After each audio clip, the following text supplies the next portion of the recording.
Hey, what's up, everybody? This is Charles. I want to welcome you guys to another episode of The Conversation. And today I got a pretty interesting topic for you guys. The question is Kawhi Leonard a better defender than Kobe Bryant and Michael Jordan? So that's what I want to get into this video today. I know you guys are already just are salivating to hear what I'm going to talk about. But before we get into that, make sure you guys go ahead and hit the like button if you haven't already, and make sure you hit the subscribe button. Subscribe to the channel because we're trying to get this 4,000 subscribers as soon as possible. So go ahead, make sure you do that. Hit the notification bell so when we drop some content, you guys are not missing it. You're not showing up late. There might be a little bit of controversy in this topic depending on who's watching this video, depending on who your favorite basketball player is, or depending on your entire disposition towards basketball. But for me, I think it's a really good question, and I think that you guys are going to really enjoy where I take it with this particular topic here. So all of you guys know that Kobe Bryant is my favorite basketball player of all time, but I also have a great appreciation for Michael Jordan because I understand that a lot of Kobe Bryant's game was patented and after Michael Jordan's game, and Kawhi Leonard was sort of a pupil or student of Kobe Bryant. So these three, and Kawhi Leonard is my current favorite basketball player playing basketball today. So it's only right that I would sort of be, attracted to these three different players and really, enjoy them. And that's the reason why it would only make sense that I would gravitate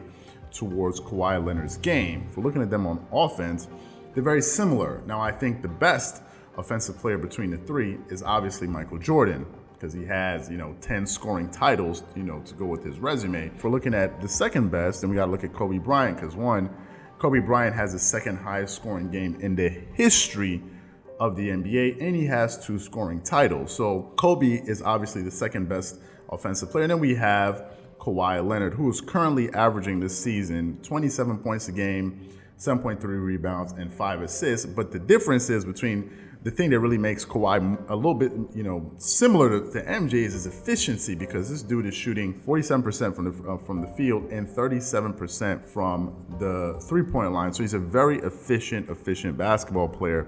And Kobe has shot pretty high percentages in the past too. For example, in the 2008-2009 season when he won his championship, he shot 46.7% from the field. So he shot pretty good from the field. And he also shot 35% from the three-point line and 86% from the free throw line. So he's really good. But MJ, of course, is the best when it comes to shooting percentages, because MJ, for example, in 1991-1992 season, he shot 52% from the field. And granted, he only shot 27% from the three-point line, but MJ has averaged 50% for a season shooting from the three-point line. In the 1994-1995 season, he shot 50% from the three-point line. The following season, he shot 42.7% from the free throw line. And the next season, he shot 37.4% from the three-point line. So if Michael Jordan wanted to be a great three-point shooter, he could do that, and it seemed like with ease. So let me just go ahead and say that. But for all intended purposes, we're focusing on the defensive end. And we're trying to figure out, is Kawhi Leonard a better defender than Kobe Bryant and Michael Jordan? Now, if we look at their careers, Michael Jordan has won a Defensive Player of the Year award, and he's led the league in steals 3 separate times. Now, Kobe Bryant has not won a Defensive Player of the Year award in his career, and he's not led the league in steals. However, Kobe Bryant has been on 9 All-First defensive teams. He's been on 3 All-Second defensive teams, so he's been on 12 All-NBA defensive teams, which ties him with Michael Jordan, because I think Michael Jordan has been on 9 All-First defensive teams as well. It's just that Kobe never won a Defensive Player of the Year award, but one could say that he played defense at the same level, with the same intensity for a sustained period of time, just like Michael Jordan. Now, Kawhi Leonard has only been playing for 8 seasons, so if you look at his career accomplishments, he's been on 3 All-First defensive teams and 2 All-Second defensive teams, so he's been on 5 All-Defensive teams. The only difference is, though, he has won 2 Defensive Player of the Year awards, which neither Kobe Bryant or Michael Jordan were able to accomplish in their careers. Now, MJ won a Defensive Player of the Year award, but Kobe never did it, but Kawhi has done it twice.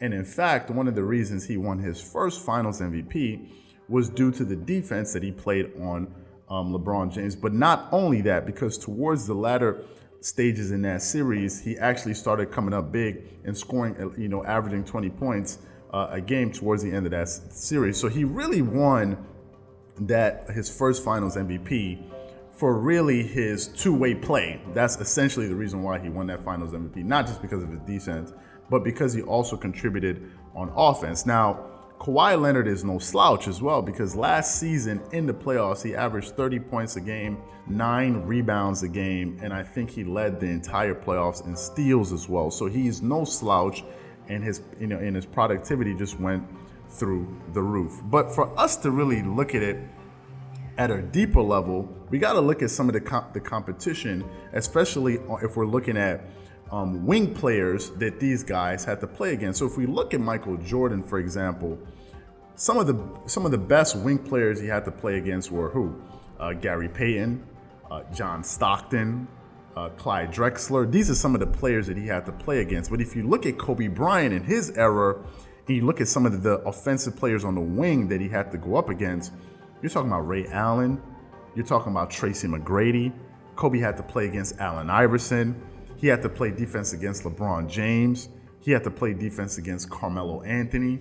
He had to play defense against Dwayne Wade. So if you look at the era in which Kobe was playing basketball, and for him to have be on 9 all-first defensive NBA teams playing against these type of players, and having to guard these type of players night in and night out, or Vince Carter. And we all know that Kobe would always take it upon himself to guard the best offensive player on the other team. You saw him do that in stretches when he was in the NBA Finals going up against Paul Pierce and saying, no, I'll guard him. At one point when he was saying to Meta World Peace, who couldn't seem to contain Ron Artest. This is in the first time they played against the Boston Celtics in the 2008 Finals. So Kobe had to play against some really, really great offensive players on the perimeter. And if you look at Kawhi Leonard has also had to play against the Carmelo Anthonys of the world, the LeBron Jameses of the world, who are in their prime as well, the Dwayne Wades of the world. And he also recently had to play against the most physically imposing basketball player since Shaquille O'Neal in Giannis Antetokounmpo last season in the playoffs. And we knew that Kawhi Leonard didn't neutralize Giannis Antetokounmpo, because certainly that's impossible.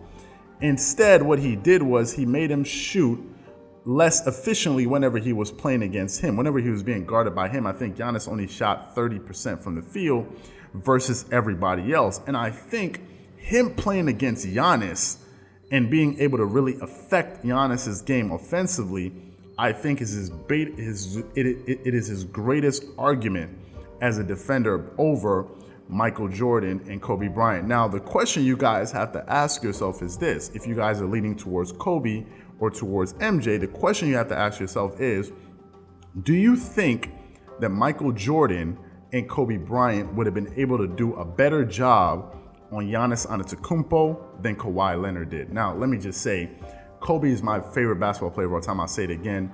And I think he's one of the best one position on the ball defenders in the history of basketball. But I don't think Kobe could have done a better job on Giannis Antetokounmpo than Kawhi Leonard did. I just don't think so. I mean, I don't think Kobe's stronger than Kawhi Leonard, and Kawhi Leonard is bigger than Kobe Bryant. He's a bigger person. He's 1 inch taller. He has bigger hands. So I don't think Kobe would have been able to do as good as a job. I think he would have been able to do a good job, but not as good as Kawhi Leonard. And I think Michael Jordan would have done a little bit better than Kobe, but I don't think he would have played better defense on somebody like Giannis Antetokounmpo, who is essentially 7 feet tall. He certainly has the athleticism, he has the quickness, but I don't think he has the size. And some of you guys say it's only 1 inch, but 1 inch can make a difference when you're going up against somebody that's 7 foot tall. And Kawhi Leonard has, these baseball mitts, basically, these baseball gloves for hands, or these claws, or these paws, basically, that he has that allows him to just get his hand on the ball and swipe it away from you. So for me, if we're looking at overall, the best defender, is Kawhi Leonard better than Michael Jordan and Kobe Bryant as a defender? I would have to say yes, right? I would have to say yes, although he needs to win more all-first defensive teams. Now, some of you guys are definitely going to disagree with me, but that's fine. So what I want to know from you guys is, do you think that Kawhi Leonard is a better defender than Kobe Bryant and Michael Jordan, or do you think it's somebody else? Whatever you guys think, please leave your thoughts and comments in the comment section below. Again, if you enjoyed the video, make sure you guys go ahead and hit the like button, and hit the subscribe button, and hit the notification bell to be notified when all of our content drops. Once again, this is Charles here from Dreamers Pro, wishing you guys an amazing day. Peace.